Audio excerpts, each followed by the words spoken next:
going to start off the next episode with a little bit of unboxing.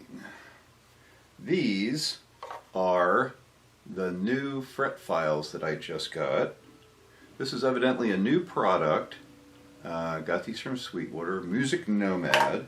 Come in this really great little metal case, and they are nut slotting files. So one of the cool things about these is you can actually take these. I'm going to widen the shot out here, otherwise I'm going to miss. Let's go back out. I'm going to miss doing this right. The ends of these actually come off. Right?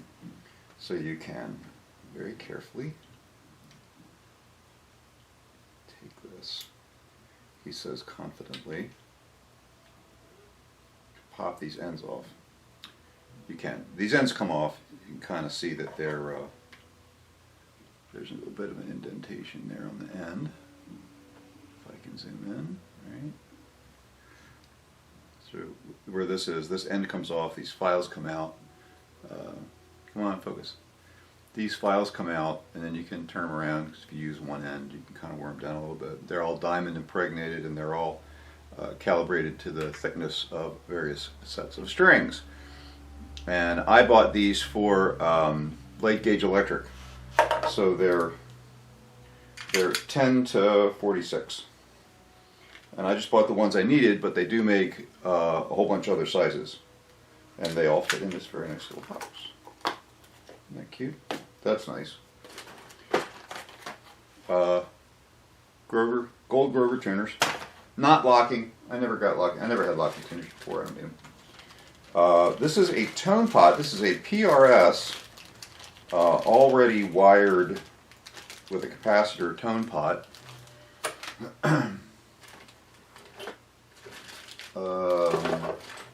Where's the volume pots? Here's the 500K volume pots. And these need to have 180 picofarad capacitors on them, according to the wiring diagram I have. And I have acquired at least something close, so we'll talk about that when we get to the wiring here. A jack. Let's see, strap locks. I have these style strap locks on several other guitars, and so that way all the straps will be interchangeable. And last thing I bought was knobs. Now my plan is to actually make custom metal knobs for these, but I really like these knobs, and so they're the same style knob. Come on, focus. They're the same style knobs as go on PRS guitars, but I like the darker amber. So with the gold underneath. So that's what's going to go on there. I bought 4. They come in pairs. I only need 3, so I have an extra. 2, 3, 4. And the last thing I bought was a set of, these are quote Fender underquote, Fender screws. But I needed screws for the back plates, and I needed screws to put in to mount the pickups and stuff like that. So this is a bag of just 24 screws. All that came from Sweetwater. Sweetwater's great. They don't sponsor me or anything, but I've had I had great customer service with them so far, and everything shows up, and it's always the right stuff, and they sent you candy, so, hey. So I'm sitting here thinking, what's the next thing I want to do on the guitar? I was like, well, I could cut the nut, but for that I'm going to need strings. And then it occurred to me, I haven't bought any strings for this guitar yet, so maybe we won't do the nut next. I'll have to think about this a minute. So in lieu of doing anything fun, I'm going to do something practical. I'm going to sand. I'm going to start out, this is 120 on this belt, and then I'm going to run up to, I don't need to do 120 on the face. The face is actually really good. I think I'm going to need to do, I'm going to need to do some 120 kind of grit on the back. And then I'll run this all the way up through probably 400 and see where we are. But you don't really need to see that. I'll show you anything if I run across something interesting. All right, so here's something interesting. I'm down to 220 on the back, and what I'm finding is that I'm sanding it. As I'm sanding it, I don't know if you can see these color variations. Yeah, it looks like they show up. This is where the guitar was oxidized, and I hadn't sanded it quite so much. So where I've sanded it, it's gotten a lot lighter. So in some cases, I'm having to sand it more, not to make it smooth or to get out marks, but to make sure that the color is even, so that I'm taking off this old oxidation, because the guitar's been sitting around for so long. And I sanded this whole thing with a block first, with the 220 wrapped around a block. And I'm going back and I'm hitting areas that, you know, the block kind of missed. And trying to even out the color in places where it's a little darker. So if you see the difference between this color and that color, now it becomes really obvious that this top is, you know, a much older surface. Now this top's, I think, in better shape than the back was. So I'm actually going to start the top at 320 because, you know, I'd like to leave that slightly darker color but take out some of the inconsistencies and stuff. See whether I can do that. And then the other thing is that the neck is in really nice shape. It's basically done. I'm going to run some 320 on here. And the headstock needs a little more than that, so it'll probably get a 220 treatment, but I don't do hardly anything on this back. I like the way it feels now. So one thing about mahogany is the grain is so open that where you see the sanding scratches the most is actually on the end grain and you know, up in here and right across the top. That's where you see the scratches. You don't really see it on the face because the grain is so wide that it kind of the scratches kind of blend in, and you kind of have to be extra careful, you know, in here. And the other thing that I'm doing here is I'm sanding it kind of from the front face, and using my fingers, my thumb here as an edge, so that I'm not rounding over this this nice sharp contour.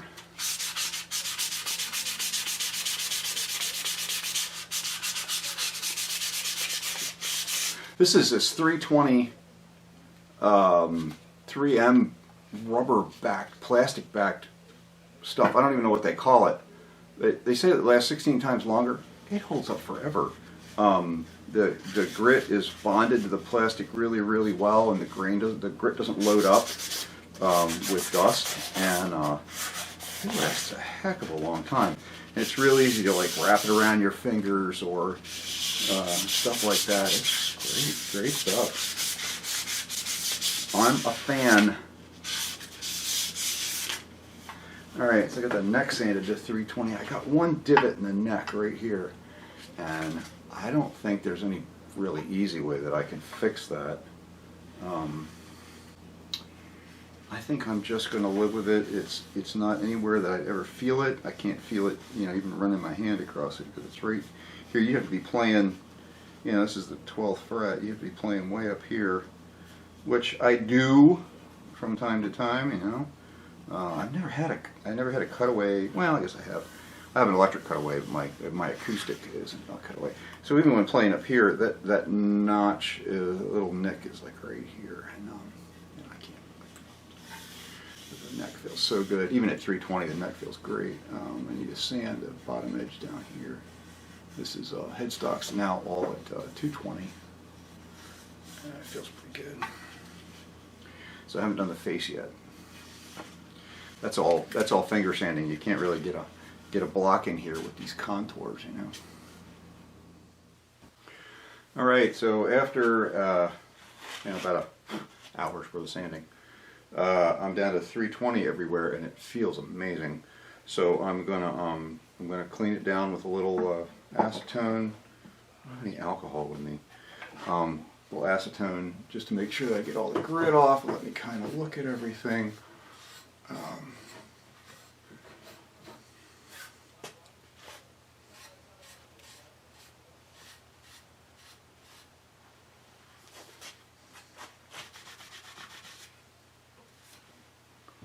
One thing I've got here is where the nut goes, there's like some, there's a finish on there originally or something. Maybe some glue, like they were going to put a nut on it and they didn't. You can see that black line right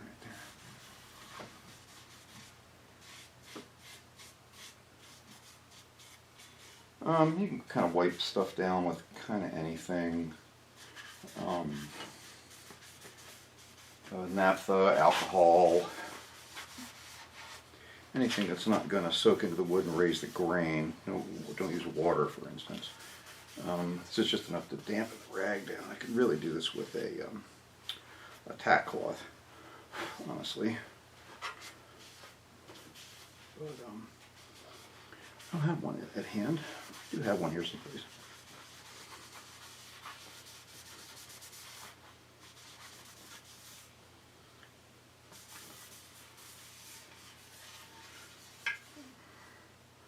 Alright, so if I'm looking at it, kind of shining it in the light, I can see there's still some areas here on the face that are, they're like burnished a little bit, like they're glossy. So that needs a little bit more. The neck looks fantastic. The back looks really good. Of course I hit the back with, 220 on up, right? So back should look really good. There's one little area right here. There's a little bit of an indentation right there where it got banged or something right here on the back. Probably can take that out with a little more 320. So the next grit I have is 500 wet and dry. And that's all I'm going to do. 500 is all I'm going to do to sand the wood. I bought a kind of a finishing kit, 1,000, 1,500, 2,000, 2,500, and I'll wet sand in my finish when I do that. Now the finish I'm going to use is a little unusual, and I really love the way it looks, so I'm going to use it. And on mahogany, it looks fantastic. And it's called a Bartley's Gel Varnish. It's a super easy finish. It's really hard to get wrong.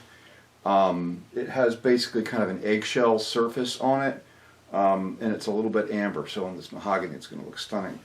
I bought fingerboard oil from Crimson. It's coming from England. So that's what the fingerboard will get. You're going to be kind of, you don't want to put anything too thick or too colored on this really pretty maple. And this maple was already sanded really, really well, so I don't have to do anything to this other than really hit it with like fret rubbers or something when I get the stuff from England. And the frets are actually, they're nicely polished. They feel really good. They're not crowned particularly well, and I have no idea how flat they are because I don't have any way to measure that. So I'm getting a leveling beam in the fret rockers and all that stuff. Man, I thought I liked this guitar before I sanded it. That's got no finish on it. That's just the sanded surface. And you can see it's going to be super nice. It feels so good all the way up and down. I contoured the back end of this headstock just a tad. It was a little rough. Alright, so one thing I am going to do for this, I had talked about this, is the back plates that I have that are plastic. I'm going to veneer them with a cherry veneer. So let's do that. So I actually own a veneer saw, and I'll be darned if I can find it. So I got a nice sharp carving knife here. We'll see if we can work with that.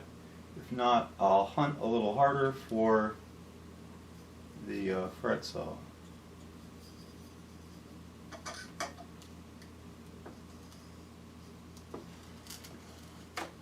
This work.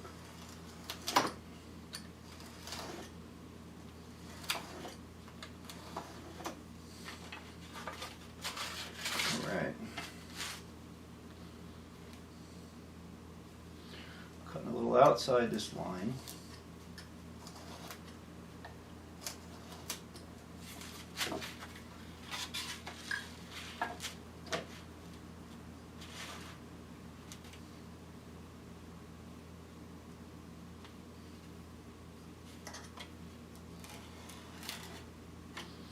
I'm leaning the knife a little bit into the metal edge here.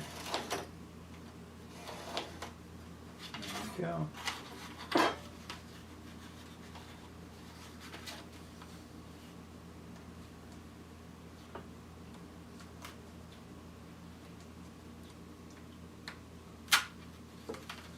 Trying to cut things like this, do not try and cut them all at once.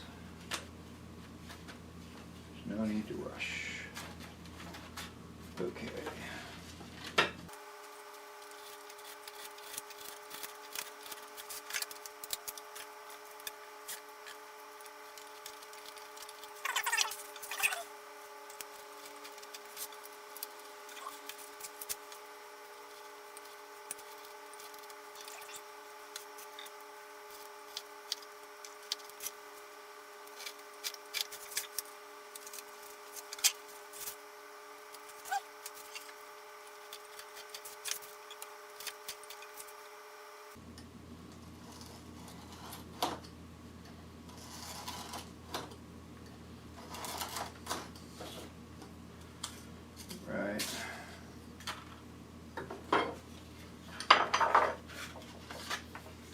So there's your cover for your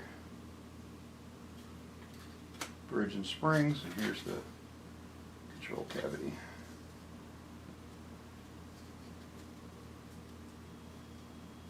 I cut a little bit into this inside corner right here, and but I can kind of shift it to the left a little bit and make it work. Yeah, the cut doesn't go. The cut doesn't go as far as the plastic, so I do have a bunch more of this cherry veneer. Fortunately, I could redo that if I had to. But, there's your. It goes the other way. Oh yeah, this other side has a lot more interesting figure in it. And this thing's not symmetric, which is interesting. It's kind of slanted down that way. It goes one way. Alright, find my contact cement.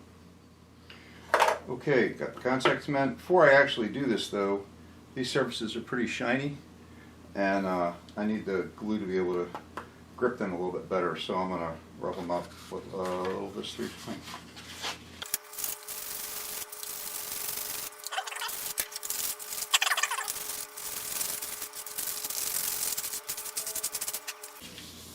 Now, I don't want to clean that off with acetone, because acetone might take this, might actually melt that plastic, so I'm going to try that. Hopefully the contact cement works okay. Should.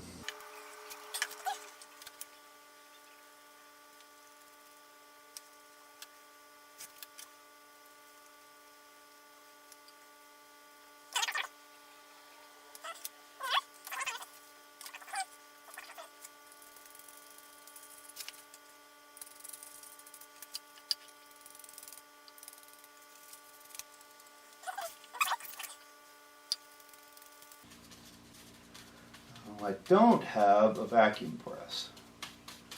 I'm just going to find some big pieces of something and weigh it down real good, Jimmy DeResta style.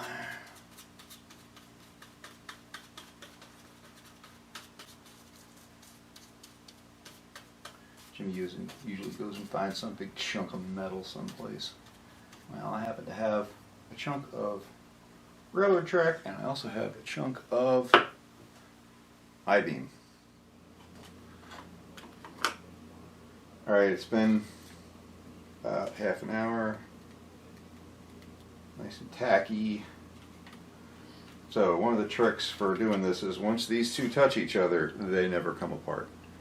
So if you take a couple of dowels, make sure they're nice and clean, lay them down where you want the thing to go. This lets you align whatever it is that you're trying to do. This is small enough and stiff enough that I'm actually going to have to put stuff out here. Now I want this edge to be all the way over here on the left.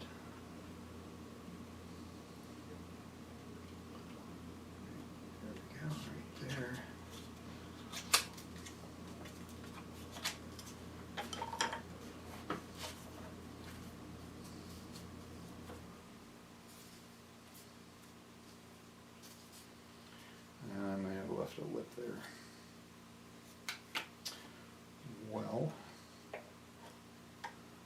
cases or after we do it?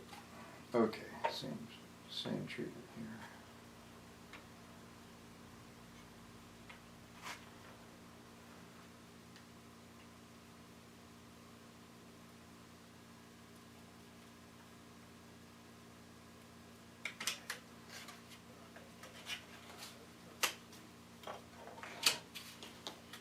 Perfect.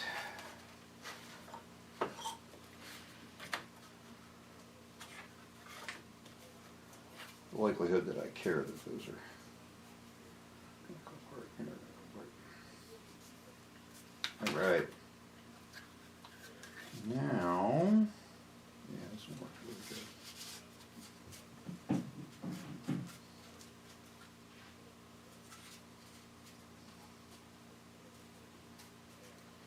Should have like a roller and roll them down, but in reality, they're so small, I'm not really worried about them.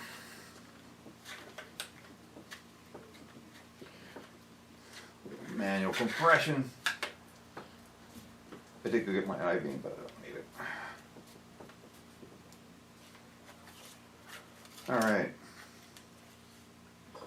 So then I just need to trim them.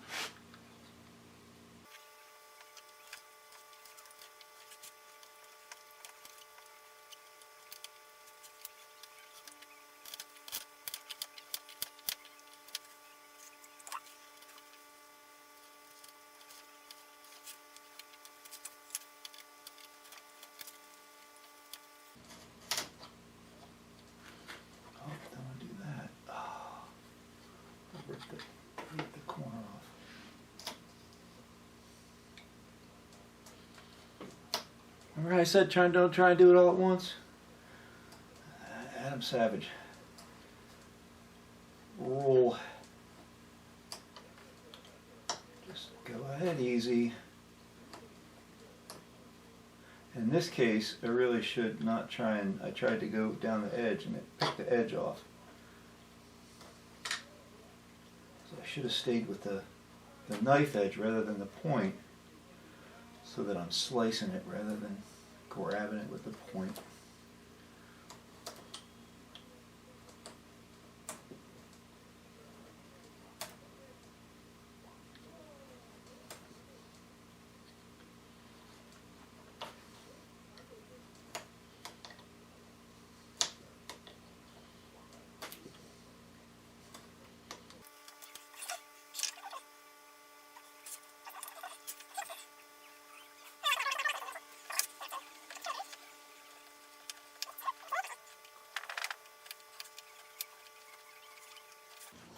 Alright, I got lucky.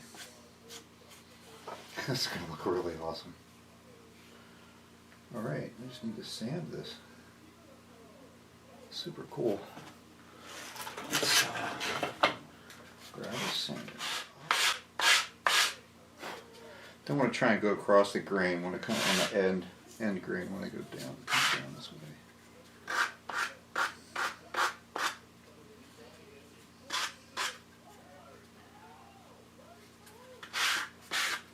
Cool.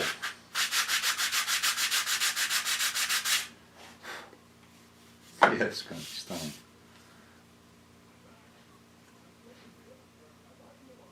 See if I can catch the light. Yeah, yeah. I still have to cut the center out. This is where the you put the strings through on the bottom of that bottom of the bridge.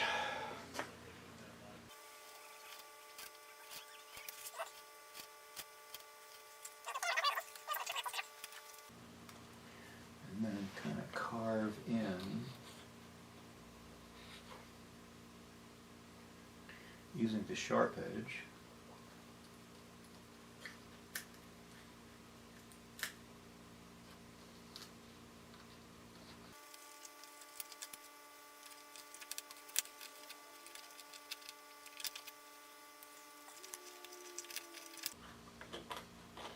Always trying to cut downhill with the grain here.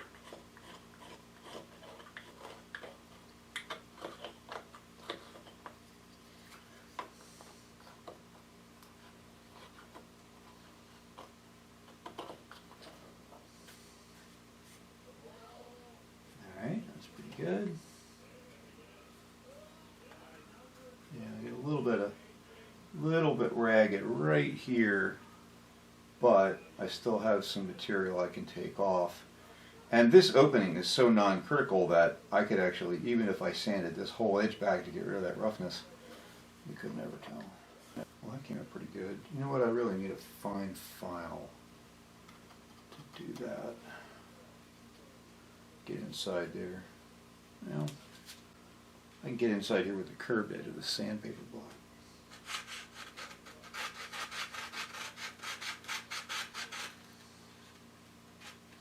Huh, that works pretty good to get in that circle there.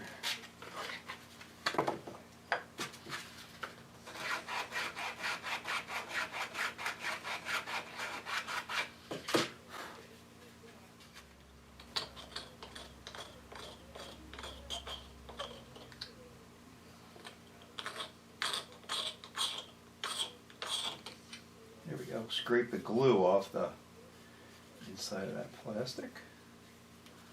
That looks pretty good. Pretty good.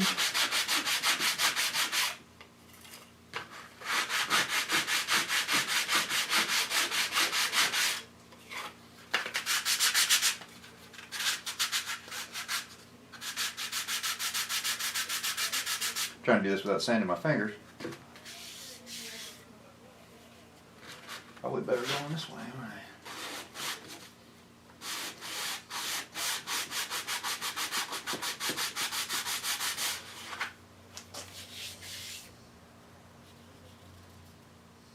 This is cool. All right. Oh, the only thing I have to do is drill. Of course, I have to drill holes through here for the screws. That can be done later. All right. Let's do the other one.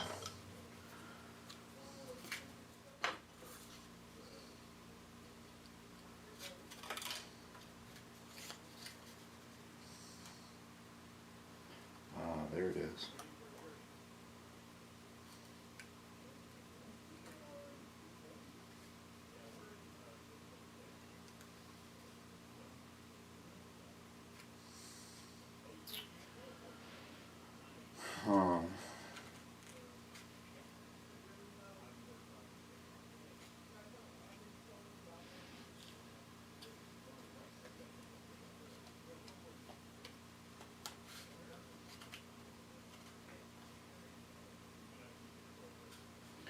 You're never going to not see that line.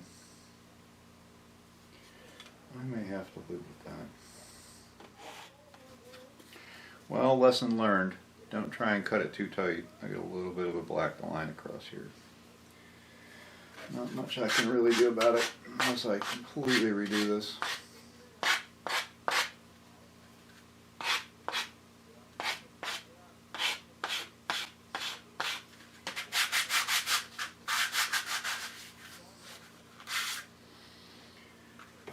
Still going to come out stunning.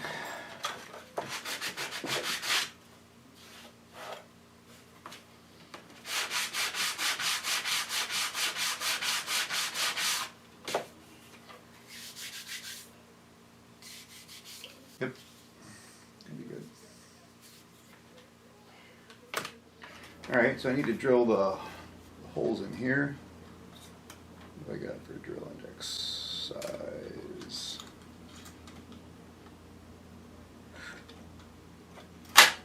I'm just trying to match this to the screw hole size in the plastic. That's actually a tad large. Where we got here? 7/64. Yep, 7/64 fits just right.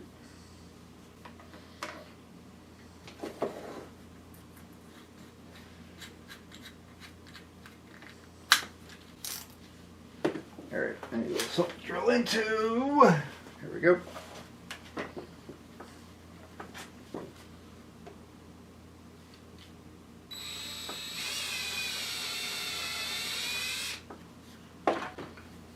Perfect. Ah, that broke that corner out. Daggone it.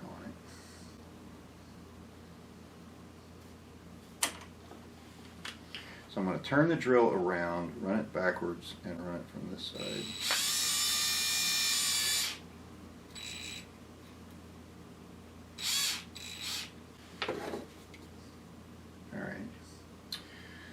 Only way I'm going to fix that is with a little super glue.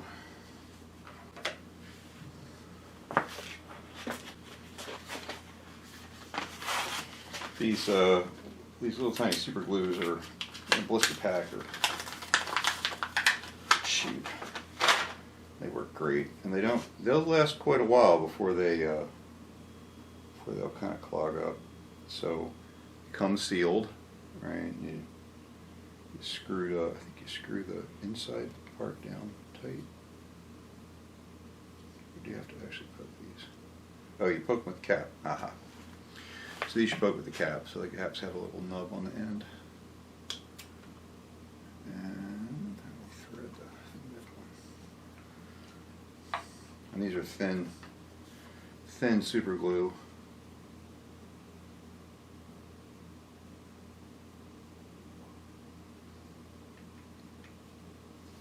Alright. There's another piece I patched back together. I don't see it. Was it on this one? If I can't tell, that's a good thing.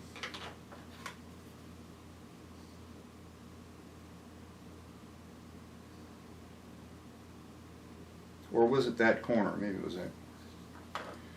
That's why I'm having problems with it. Alright, I'm going to put the cap back on. These last a long time, and they're stupid cheap. And that whole blister 10 pack was $5 or something.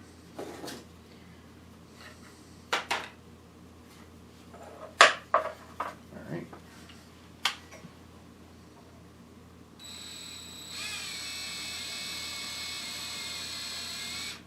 I'm putting like no pressure on this because I don't want that to happen. I don't want it to break out like the last one did.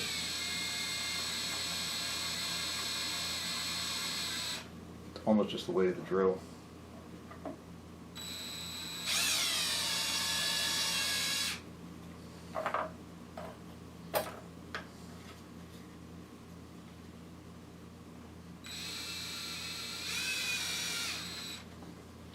Okay. So now I'm going to take a slightly bigger drill bit and make a little, use it as a countersink.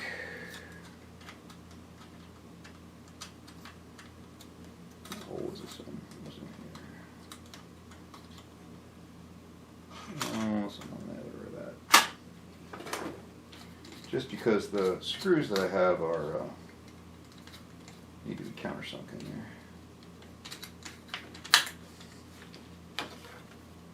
And I think I want to go backwards with this because I don't want the drill to grab.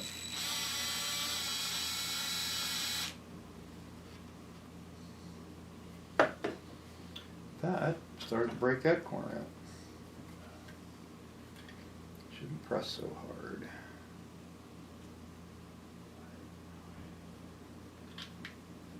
Alright.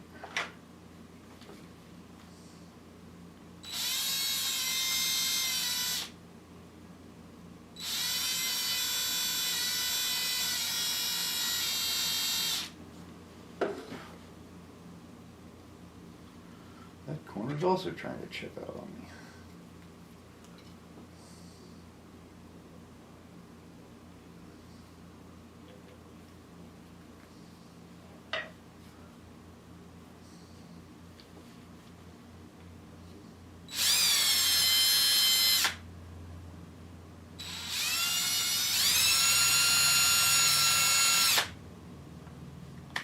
I'm going to go forward with this, and that's going to be a bad idea.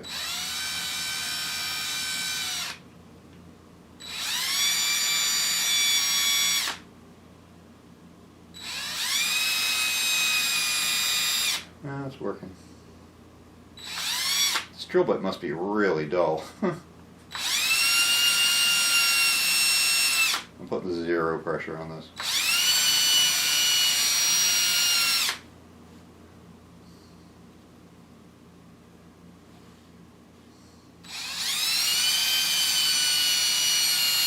I'm almost abrading the surface away rather than cutting it with a bit.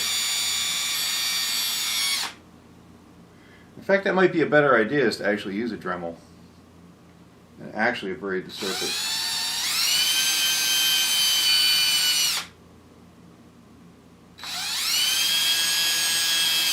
says as he continues to drill and damage things. I need to just do that. And I'm just going to reinforce that corner as well.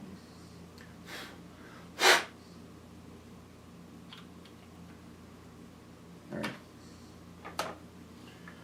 Well, that was a bad idea. But, in general,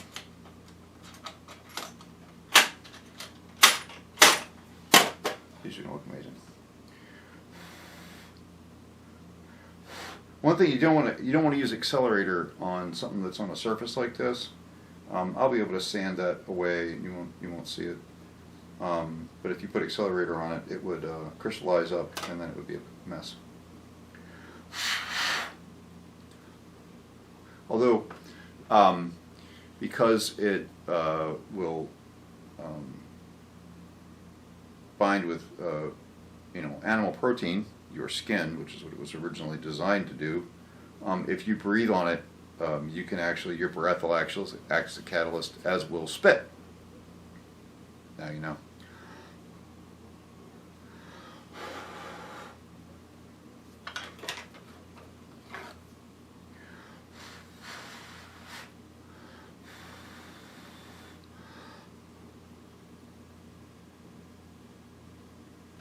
Well, I'll just let this sit. Alright, I think that's going to do it for me for tonight. Probably this video is a little short. The other ones, of course, I haven't edited it yet, so we'll see. The one thing that I did do here is I sanded the truss rod nut cover, and this is sanded to 1000 grit, and actually it's not even as shiny as it'll get yet. The ebony's really amazing. So I'm gonna, when I get the other grits out to do the finishing, I'll polish this all the way up through whatever I have. Is 2500, I think, is the highest I have. So the ebony will probably take that all the way up. I need to do a little more sanding on the other covers too, but I'm gonna wait for the glue to dry. This one's gonna come out great. I'm a little ticked that the other one has that edge along it, but I think I kind of don't care. It'll be fine. So this cherry is going to come out very nice. That'll make a nice detail in the back. So I think that's about it. Thanks, and please subscribe and follow along, and I appreciate any comments anybody has. It's the first time I've tried to do quite this much on a guitar. I've hacked on one before, but not quite like this. So I appreciate any comments and help you can give. And constructive criticism is always welcome. So, thanks.